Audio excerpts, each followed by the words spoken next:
What's the millennial question? Apparently, millennials, as a generation, which is a group of people who were born approximately 1984 and after, are tough to manage.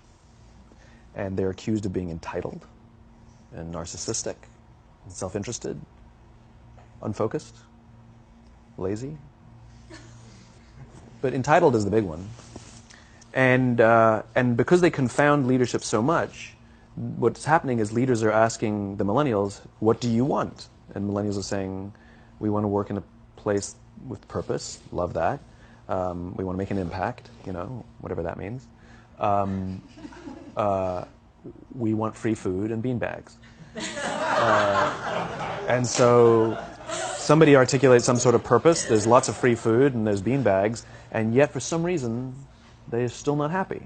And that's because they're missing. There's a missing piece. What I've learned is that I can break it down into four pieces. Right? There are four things, four characteristics. One is parenting.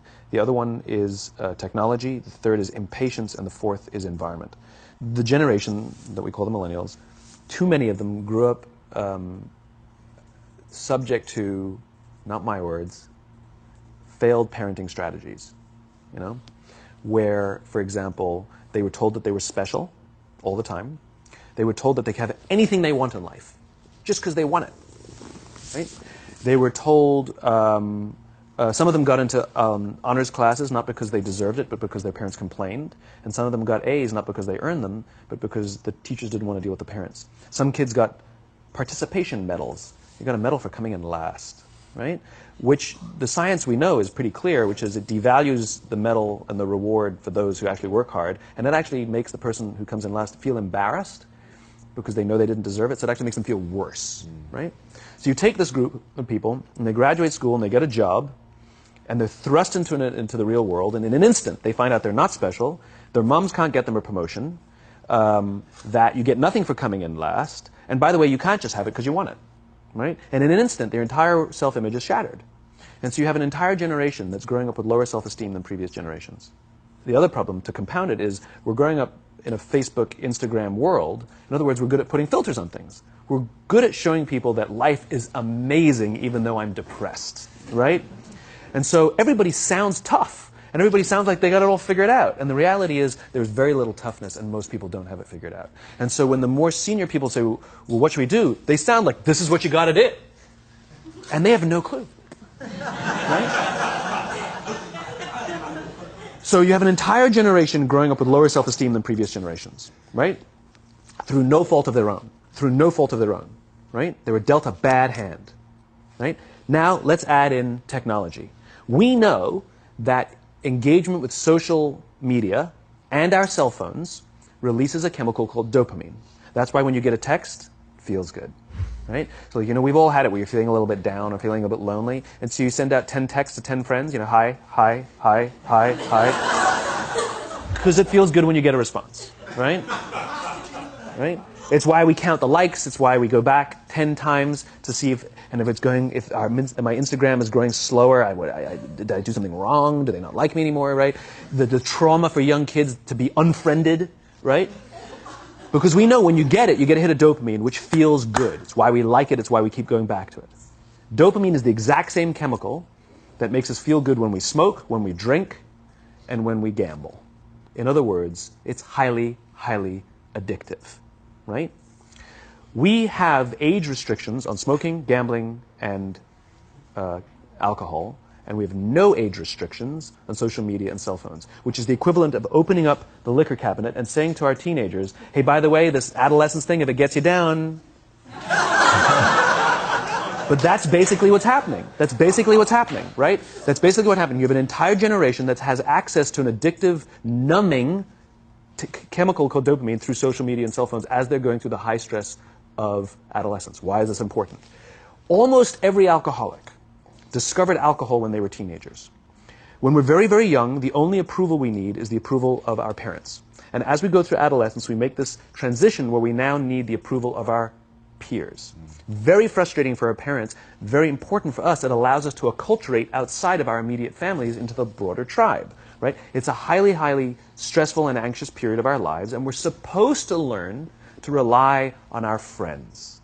Some people, quite by accident, discover alcohol and numbing effects of dopamine to help them cope with the stresses and anxieties of adolescence. Unfortunately, that becomes hardwired in their brains, and for the rest of their lives, when they suffer significant stress, they will not turn to a person, they will turn to the bottle. Social stress, financial stress, career stress, that's pretty much the primary reasons why an alcoholic drinks, right? What's happening is, because we're allowing unfettered access to these dopamine-producing devices and media, basically it's becoming hardwired, and what we're seeing is, as they grow older, too many kids don't know how to form deep, meaningful relationships. Their words, not mine. They will admit that many of their friendships are superficial. They will admit that their friends, that they don't count on their friends, they don't rely on their friends, they have fun with their friends, but they also know that their friends will cancel on them if something better comes along. Deep, meaningful relationships are not there because they never practice the skill set, and worse, they don't have the coping mechanisms to deal with stress. So when significant stress starts to show up in their lives, they're not turning to a person, they're turning to a device, they're turning to social media, they're turning to these things which offer temporary relief. We know, the science is clear, we know that people who spend more time on Facebook suffer higher rates of depression than people who spend less time on Facebook. Right? These things balance. Alcohol is not bad, too much alcohol is bad. Gambling is fun, too much gambling is dangerous. Right? There's nothing wrong with social media and cell phones. It's the imbalance. Right? If you're sitting at dinner with your friends and you're texting somebody who's not there, that's a problem. That's an addiction. If you're sitting in a meeting with people you're supposed to be listening to and speaking, and you put your phone on the table, face up or face down, I don't care, that sends a subconscious message to the room that you're just not that important to me right now. Right?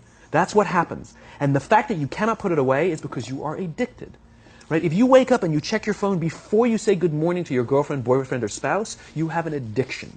And like all addiction, in time, it'll destroy relationships, it'll cost time, and it'll cost money, and it'll make your life worse. Right? So you have a generation growing up with lower self-esteem that doesn't have the coping mechanisms to deal with stress. Right? Now you add in the sense of impatience. Right? They've grown up in a world of instant gratification. You want to buy something, you go on Amazon, it arrives the next day. You want to watch a movie? Log on and watch a movie. You don't check movie times. You want to watch a TV show? Binge. You don't even have to wait week to week to week. Right? I know people who skip seasons just so they can binge at the end of the season. Right? Instant gratification. You want to go on a date? You don't even have to learn how to be like, hey.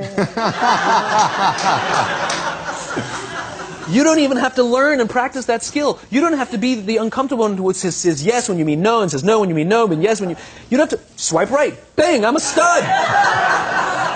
Right? You don't have to learn the social coping mechanisms. Right? Everything you want, you can have instantaneously. Everything you want, instant gratification. Except job satisfaction and strength of relationships, there ain't no app for that. They are slow, meandering, uncomfortable, messy processes. And so I keep meeting these wonderful, fantastic, idealistic, hardworking, smart kids. They've just graduated school. They're in their entry-level job. And I sit down with them and I go, how's it going? They go, I think I'm going to quit. I'm like, why? They're like, I'm not making an impact. I'm like, you've been here 8 months. You know? It's as if they're standing at the foot of a mountain and they have this abstract concept called impact that they want to have in the world, which is the summit. What they don't see is the mountain. I don't care if you go up the mountain quickly or slowly, but there's still a mountain. And so what this young generation needs to learn is patience. That some things that really, really matter, like love, or job fulfillment, joy, love of life, self-confidence, a skill set, any of these things, all of these things take time. Sometimes you can expedite pieces of it, but the overall journey is arduous and long and difficult. And if you don't ask for help and learn that skill set, you will fall off the mountain. Or you will, the worst case scenario, and we're already seeing it, the worst case scenario is we're seeing an increase in suicide rates. We're seeing an increase in this generation. We're seeing an increase in accidental deaths due to drug overdoses. We're seeing more and more kids drop out of school or take leaves of absence due to depression. Unheard of. These are all, this is really bad. The best case scenario, those are all bad cases, right? The best case scenario is you'll have an entire population growing up and going through life and just never really finding joy. They'll never really find deep fulfillment in work or in life. They'll just waft through life and it'll be just, it's fine. How's your job? It's fine. It's the same as yesterday. How's your relationship? It's fine. Like that's the best case scenario. Which leads me to the fourth point, which is environment. Which is we're taking this amazing group of young, fantastic kids who are just dealt a bad hand. It's no fault of their own. And we put them in corporate environments that care more about the numbers than they do about the kids. They care more about the short-term gains than the long-term life of this young human being. We care more about the year than the lifetime, right? And so we are putting them in corporate environments that aren't helping them build their confidence, that aren't helping them learn the skills of cooperation, that aren't helping them overcome the challenges of a digital world and finding more balance, that isn't helping them overcome the need to have instant gratification and teach them the joys and impact and the fulfillment you get from working hard on something for a long time that cannot be done in a month or even in a year. And so we're thrusting to them in corporate environments, and the worst part about it is they think it's them.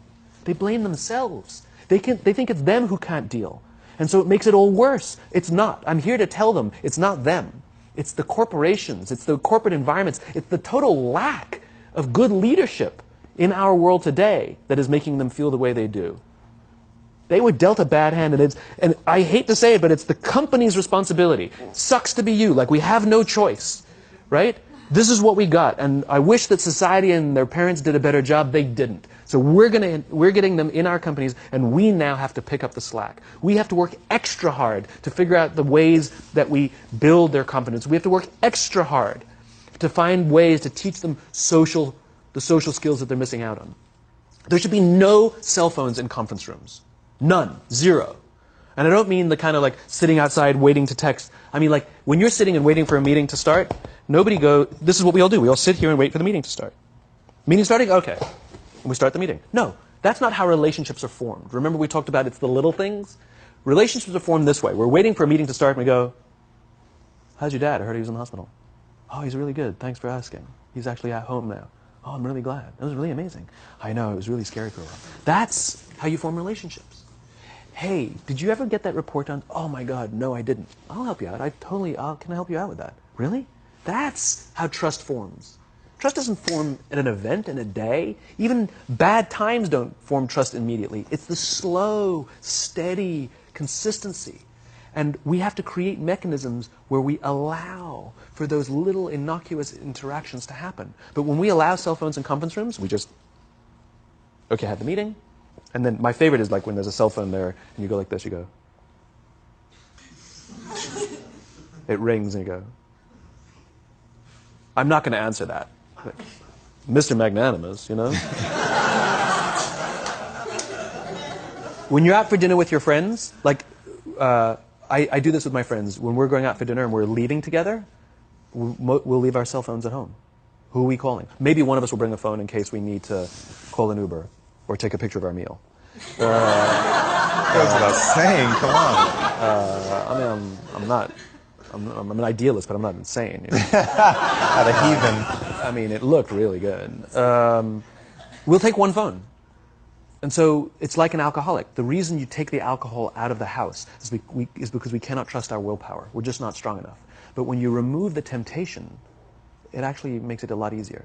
And so when you just say, don't check your phone, people literally will go like this. And somebody will go to the bathroom, and what's the first thing we do? Because I wouldn't want to look around the restaurant for a minute and a half, you know? But if you don't have the phone, you just kind of enjoy the world.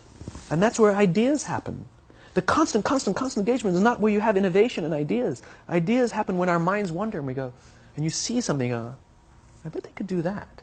That's called innovation, right? But we're taking away all those little moments, right? You should not, and none of us should charge our phones by our beds. We should be charging our phones in the living rooms, right? Remove the temptation. You wake up in the middle of the night because you can't sleep, you won't check your phone, which makes it worse.